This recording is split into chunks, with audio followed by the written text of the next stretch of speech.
வணக்கம். இன்றைய press news செய்திகள்.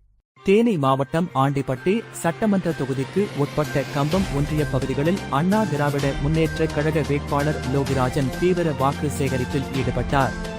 குள்ளப்பகவுண்டன்பட்டி, கருணாகமுத்தன்பட்டி, சுருளிப்பட்டி, நாராயணதேவன்பட்டி, காமையக்கவுண்டன்பட்டி, சாமாண்டிபுரம் மற்றும் ஆங்கூர்பாளையம் உள்ளிட்ட கிராமங்களில் வீதி வீதியாக சென்று பொதுமக்களை சந்தித்து இரட்டை இலை சின்னத்திற்கு வாக்கு கோரினார்.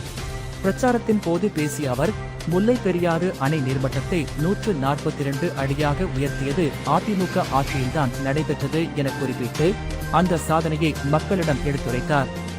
மேலும் எடப்பாடி கே. பழனிசாமி தலைமையில் மீண்டும் அரசு அமைந்தால் பல நலத்திட்டங்கள் செயல்படுத்தப்படும் என வாக்குறுதி அளித்தார்.